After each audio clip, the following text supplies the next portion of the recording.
Assalamualaikum warahmatullahi wabarakatuh.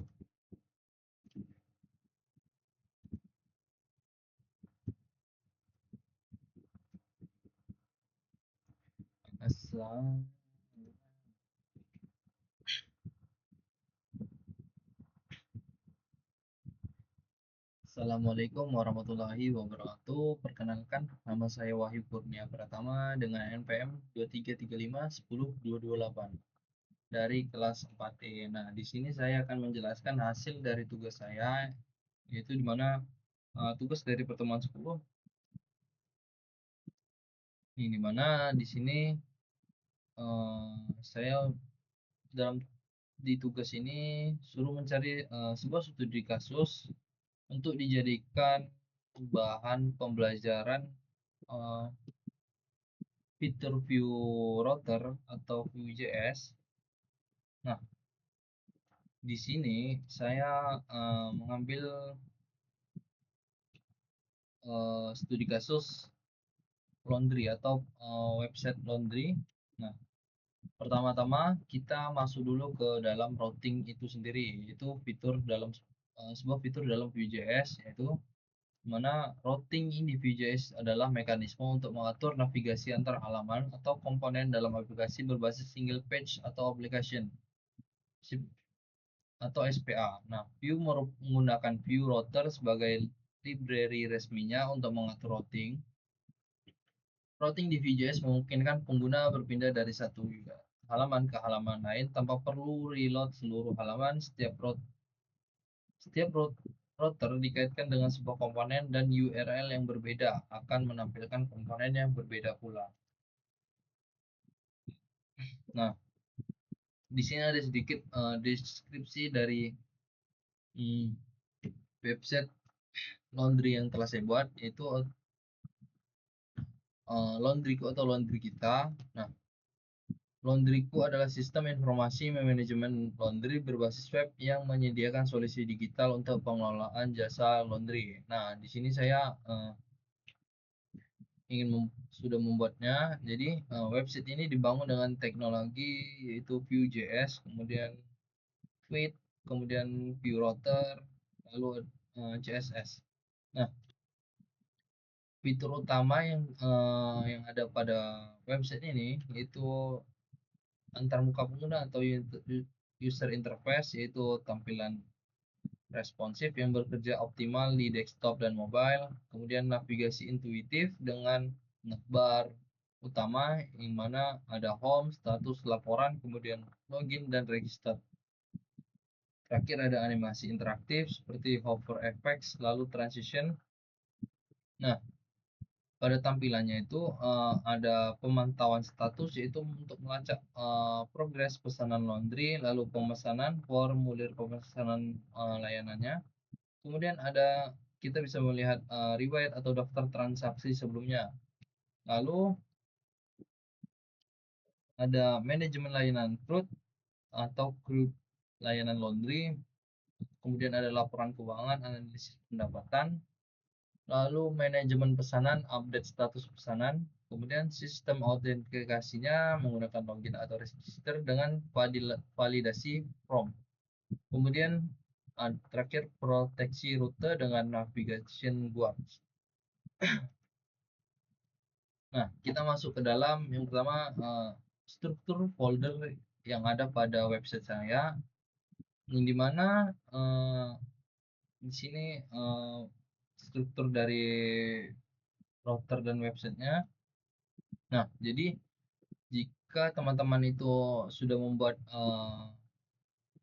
folder project dari Vue.js, dia kan otomatis ada file src-nya, dan ada VS Code, node modules, public, dan lain-lain. Kemudian kemungkinan itu yang dirubah-rubah atau yang nanti kita buat untuk menggunakan project itu kemudian kemungkinan itu di dalam src-nya.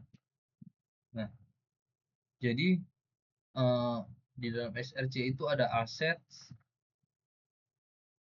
Kita bisa langsung ke VS Code-nya aja mungkin. Nah, Nah, jadi seperti inilah struktur folder yang telah saya buat. Jadi di dalam SRC ini terdapat aset, ini aset ini kan folder juga. Kemudian komponen, lalu ada router itu sendiri, di mana fitur utama di sini, fitur utama pada tugas ini. Kemudian folder view atau landing page. Nah, jadi di dalam aset itu ada file main.js, dalam folder komponen juga ada navbar atau navigasi utama. Kemudian di dalam router itu ada indent.js ya, ini mana digunakan untuk mengintegrasikan router. Kemudian di view atau landing page-nya ada dashboard, ada home, kemudian laporan keuangan, layanan, kemudian login, register, status, yang terakhir app di yang dimana untuk menjalankan eh, dari seluruh folder ini. Nah, seperti itulah struktur foldernya. Kemudian kita masuk sedikit pembahasan untuk routing dulu. Jadi contoh penggunaan routing. Nah, kode ini itu biasanya diintegrasikan di dalam routing di route atau router di dalam file index.js, mana ada di dalam file ini. Nah, biasanya ada dalam folder router. Kalau kita udah install router, nanti dia otomatis ada folder router. Kemudian kita tinggal buat satu file di dalam router yaitu index.js. Nah, jadi untuk membuat router itu kita perlu mengimpor link dari apa saja yang ingin kita tampilkan gitu. Nah, yang ingin saya tampilkan itu kan ada home, login, register, kemudian status, laporan. Nah, ini pet ini termasuk juga eh, jadi kalau kita kita wajib juga nuliskan petnya. Jadi agar si routernya ini dia mengerti ketika nanti dia berpindah-pindah halaman, dia mengerti rute dari link eh, folder apa filenya ini, file yang telah kita buat tadi itu. Nah, kemudian fungsinya itu adalah untuk mengatur navigasi antar halaman komponen di aplikasi .view. Nah, yang pertama itu mengimpor create router atau create history dari view router untuk membuat router. Kemudian mengimpor komponen yang akan digunakan sebagai halaman atau route, home, login, register, dan lain-lain dan sebagainya. Ini adalah array objek yang menyimpan rute yang tersedia di aplikasi. Nah, jadi router itu sendiri dia mirip seperti array. Kenapa gitu? Kenapa mirip seperti array? Jadi kan kalau di dalam array itu misalkan tanda kurung gitu kan. Nah, di dalamnya itu kan ada data. Kalau kita mau ambil data-data itu data-data dalam array itu kan dia cepat gitu kan. Kalau kecuali dia beda array kan. Misalnya ada dua array gitu. Nah, kemungkinan itu agak loading. Nah, jadi kalau router itu sendiri itu kayak satu array yang dalamnya itu ada data, ketika mau kita ambil itu kan cepat ada ya, karena cuma satu array. Nah, kayak gitulah router itu gitu kan. Jadi semua landing page itu kayak home, login, register atau status, status laporan yang ada di dalam website ini kan, dia tuh kayak di dalam array.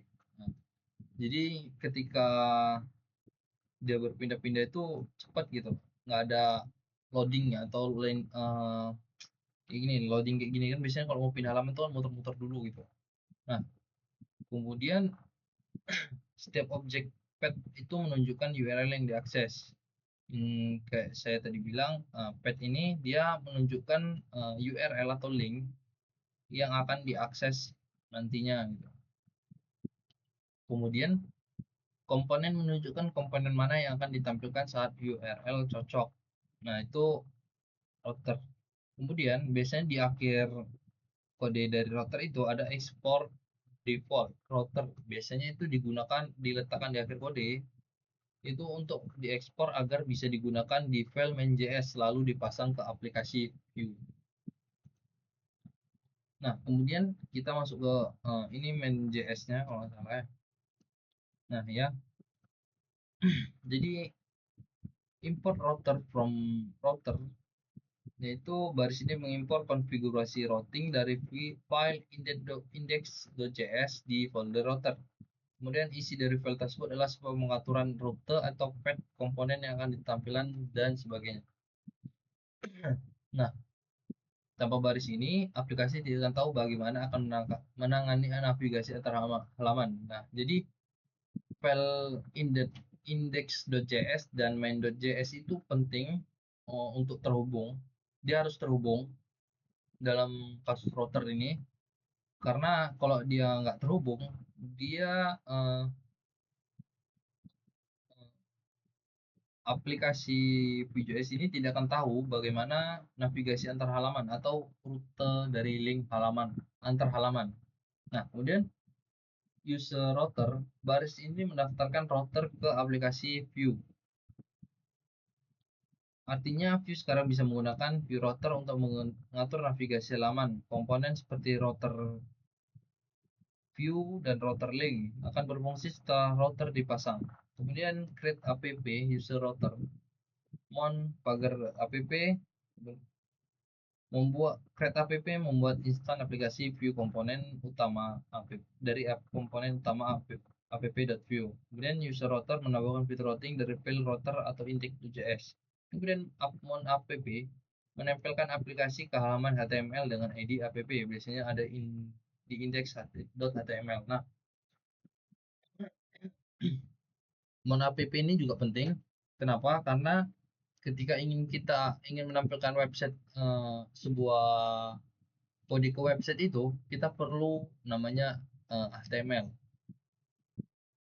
Wajib karena ya website itu nggak jauh-jauh lah dari apa HTML kan soalnya.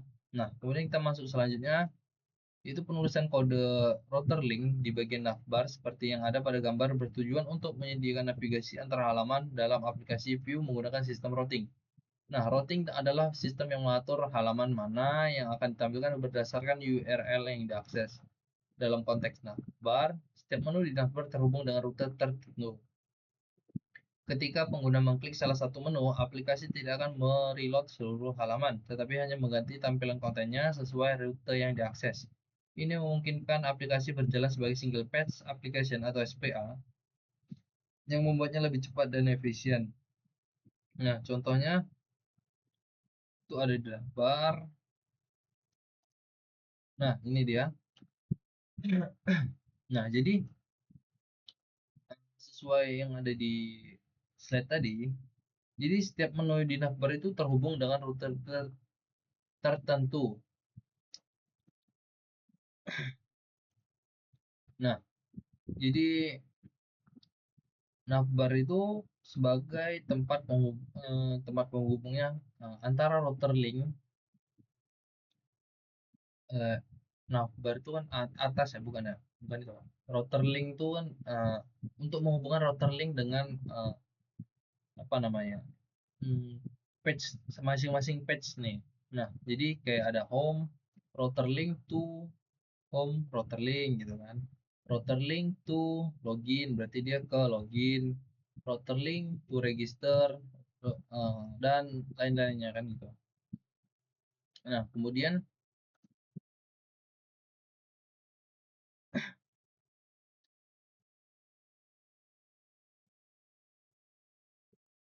kita masuk ke dalam contoh. Kita bukan masuk contoh, maksudnya kita masuk ke dalam tampilan login dari website yang telah saya buat, yaitu uh, kita masuk ke dalam nah ini website yang telah saya buat. Nah, kita masuk ke dalam login dulu terlebih dahulu. Nah, jadi di halaman login itu apa saja yang bisa dilakukan pengguna pada halaman login tuh. Yang pertama itu mengetik email di feed email, kemudian mengetik password. Jadi di selain itu ada fitur bukan fitur sih, cuman ini kurang. Kan biasanya kalau kita nulis di Google apa apa ya, kalau password Google itu kan bisa ada tanda mata. Nah, kalau ini enggak, dia langsung silent atau tidak terlihat gitu. Nah, Kemudian ada validasi otomatis, email harus mengandung eh, Gmail atau apa ya?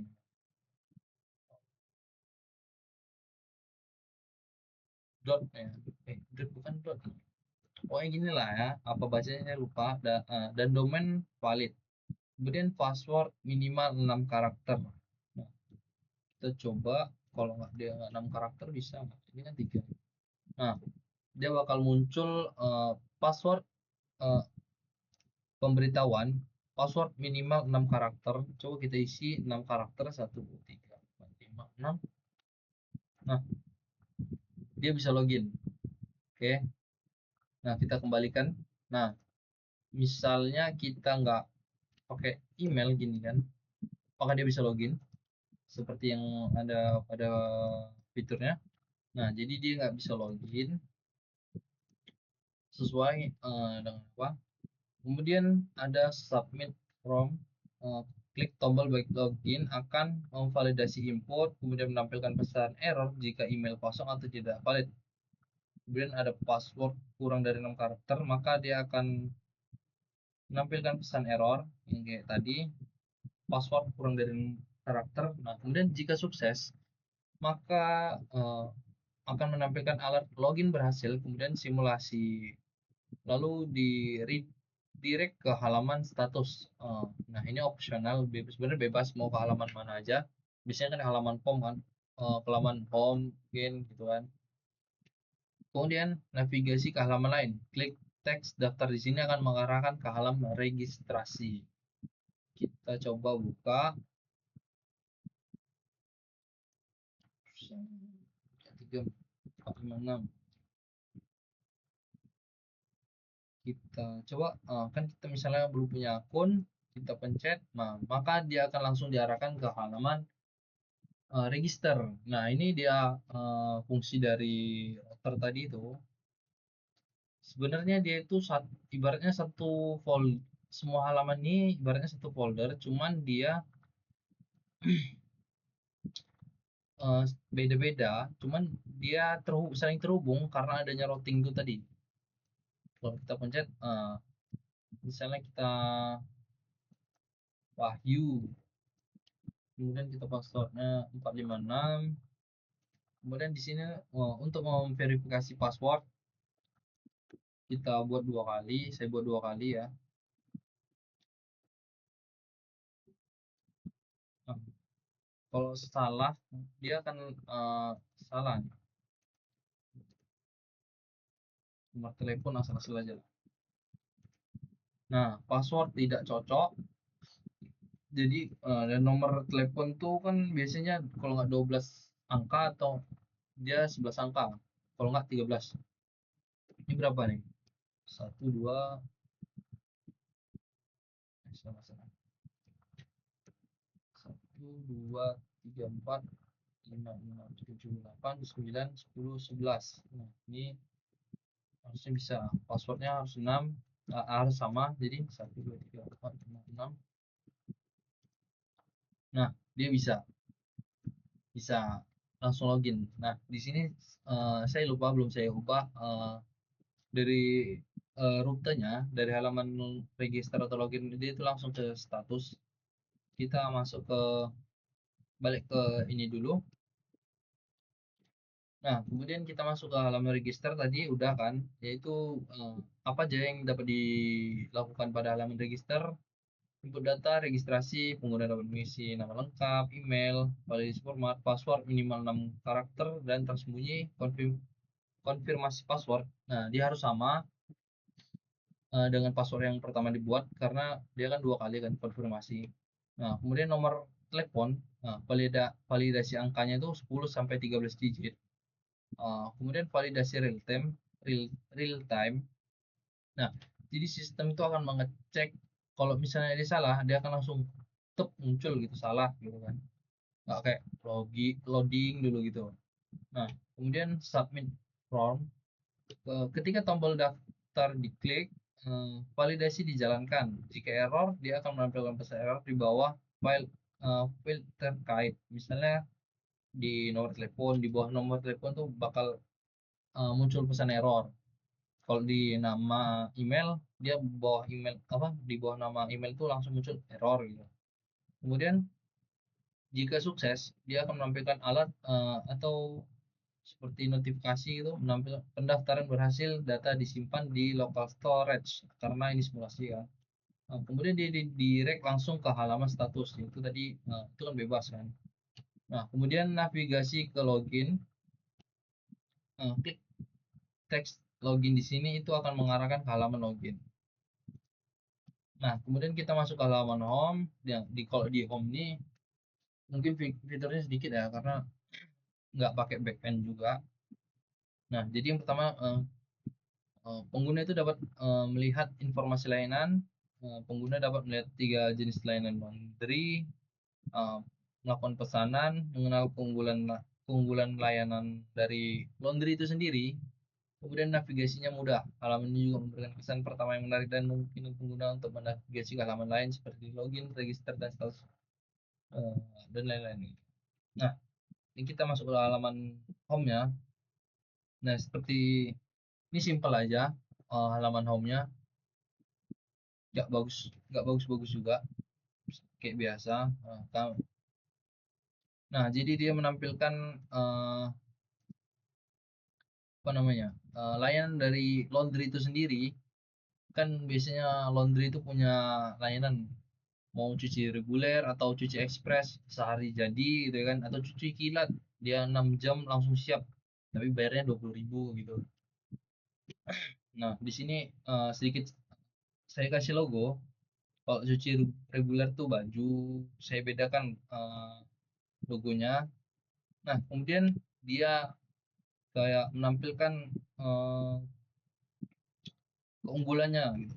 Keunggulannya itu tepat waktu, lalu dia ada garansi pengembalian sesuai jadwal. Misalnya, eh, kalau dia cuci ekspres tapi 1 hari itu nggak jadi kan, karena mungkin banyaknya laundry yang masuk hari itu gitu kan, maka ada garansi pengembalian dana gitu. Kemudian berkualitas, menggunakan bahan pencuci yang premium. Lalu bukan bisa gratis antar jemput, tapi untuk minimalnya 5 kilo dalam area tertentu. Jadi nggak semua area dapat gitu. Nah, itu merupakan keunggulan dari atau layanan keunggulan dari laundry kita. Nah, kemudian masuk ke dalam, balik lagi dulu ke ini slide.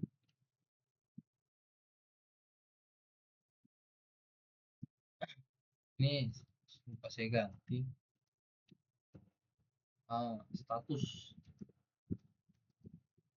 Nah, jadi di status itu ada apa aja? Yang pertama itu search box, kemudian input pencarian dengan placeholder, cari alam nomor pesanan, kemudian tombol search dengan ikon seperti search kacamata apa kacamata besar. Kemudian ada daftar pesanan dengan 3 contohnya. Yang contoh yang saya masukkan itu ada 3 kolom kartu. Kemudian kartu satu itu cuci kilat. Statusnya kalau dia selesai, warnanya hijau. Kita masuk ke dalam ininya aja langsung, ke status. Nah, jadi kita bisa nyari pesanannya. Misalnya si pengguna kan dia kan ada setiap laundry itu kan kalau kita udah nganter baju ada kodenya gitu kan, atau enggak nama, biasanya kan nama nama yang nganter laundry gitu kan. Nah, ini bisa dicari di sini gitu kan, tinggal ketik aja gitu. Nah, jadi dia ada statusnya juga, terus ada keterangannya, tanggalnya, terus ada bobot laundrynya, kemudian harganya dari total dari laundrynya itu. Nah, jadi dia kalau udah selesai laundrynya, maka statusnya itu akan selesai, dan di sini berwarna hijau. Nah, kemudian jika ada cuci kilat nih kan, 28, kemudian ada tanggalnya 28 Mei 2023. Kemudian beratnya 2 kilo, untuk harganya itu 40.000. Nah, kemudian dilihat statusnya itu, oh rupanya masih proses. Kalau proses ini kan warna kuning. Nah, kemudian kart yang ketiga itu cuci reguler, cuci biasa. cuci reguler 29 Mei gitu kan. Beratnya 5 kilo 50.000 harganya. Kemudian dia masih pending soalnya belum dikerjakan. Nah, tuh. Ini juga bisa dibatalkan. Eh, Kalau ini untuk admin aturnya ya. Dia bisa untuk admin sama untuk pengguna juga bisa nih. Jadi mau misalnya lama ini laundrynya kan, batalkan aja pindah laundry lain gitu. Maksudnya. Kemudian laporan transaksi. Saya ganti juga.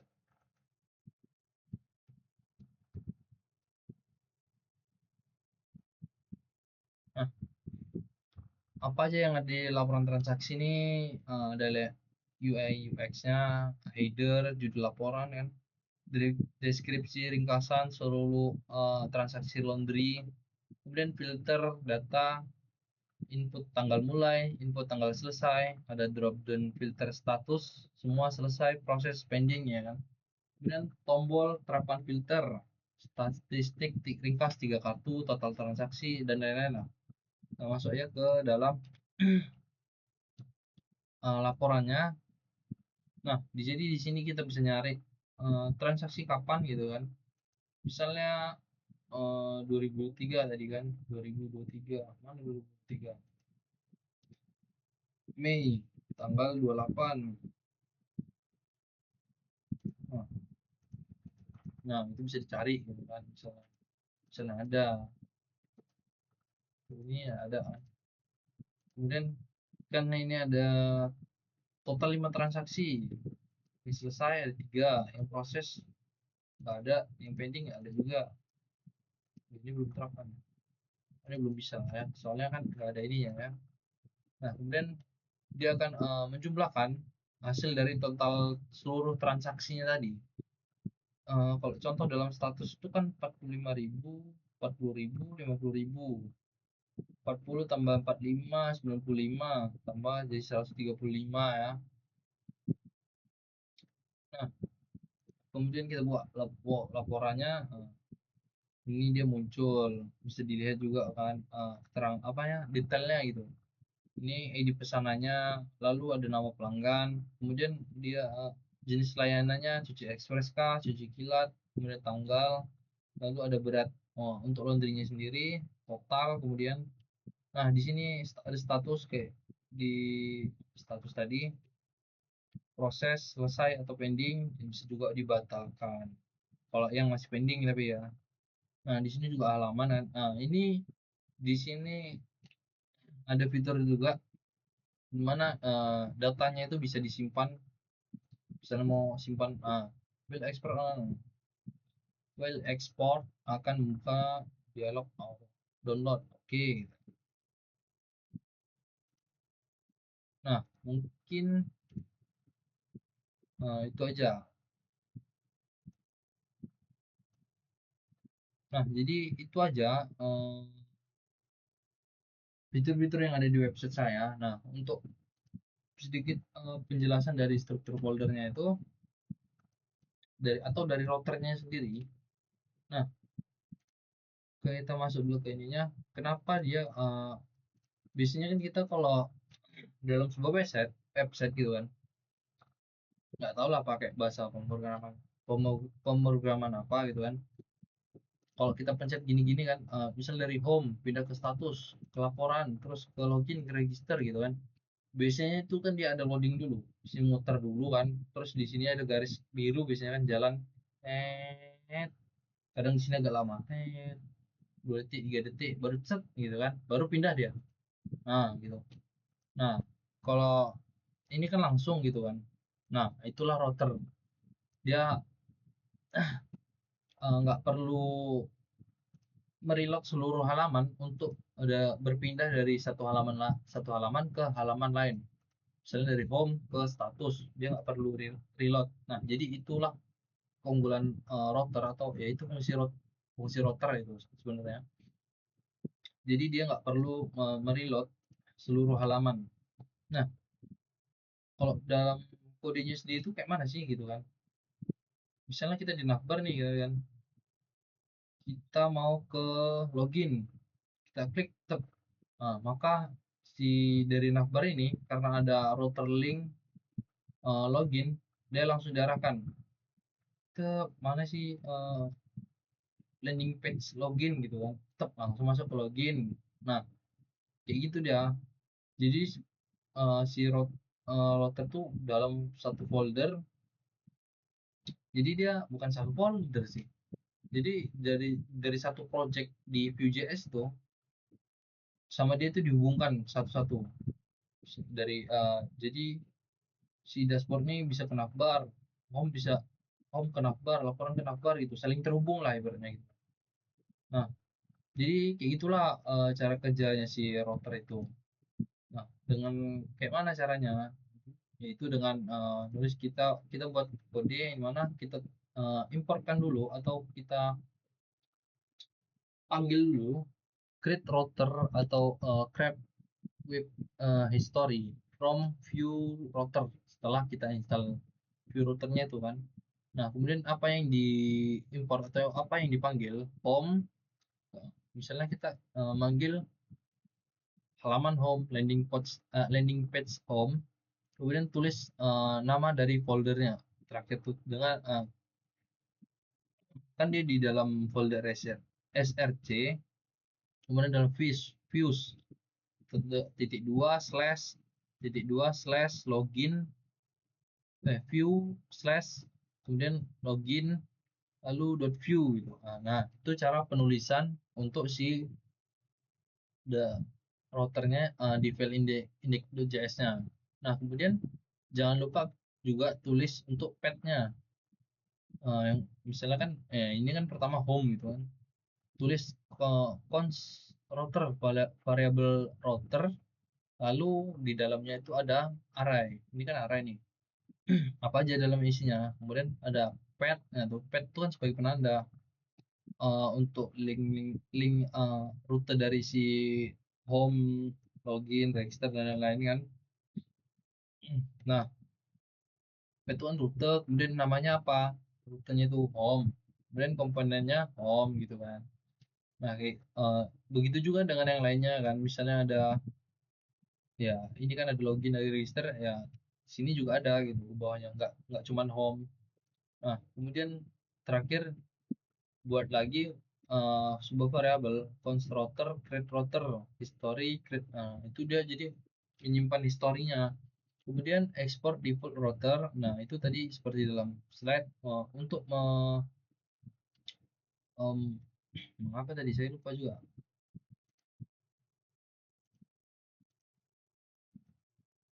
Nah biasanya export default tuh untuk mengekspor agar bisa digunakan di file main.js lalu dipasang ke aplikasi .view.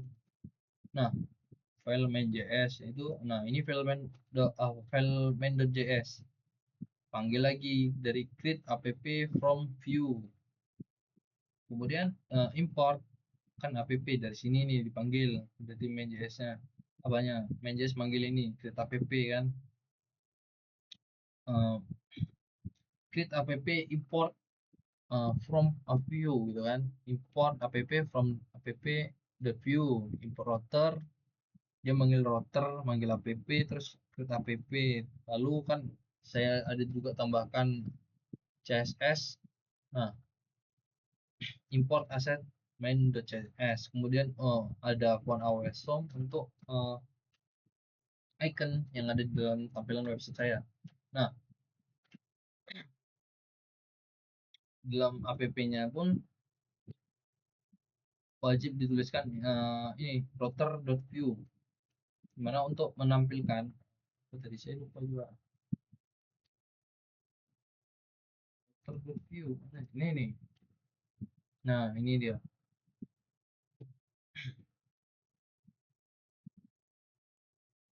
Nah dia itu memungkinkan aplikasi berjalan sebagai single page application. Nah contohnya, nah dia si app ini cuman manggil si navbar doang, kemudian dia manggil apa export default yang ada di index.js. Nah untuk yang lainnya sedikit app ini sedikit jadinya malah, karena menggunakan, router itu tadi. Jadi nggak banyak numpuk di sini. Kalau sebelum-sebelumnya itu kan dari misalnya, relasi gitu kan, dia kan beberapa file terus sisanya itu kayak apa ya, pemanggilannya ya, ya importnya itu ditumpuk di app gitu kan. Nah, kalau ini enggak sedikit aja, tinggal panggil, eee, apanya nih, file dari file apa ya, file induknya lah ibaratnya gitu lah. Nah, mungkin itulah, penjelasan tentang routing dari saya atau pemahaman saya tentang routing. Nah, atau router gitu. Nah, kemudian mungkin itu aja yang dapat saya sampaikan. Kurang lebihnya mohon maaf. Sekian, terima kasih. Wassalamualaikum warahmatullahi wabarakatuh.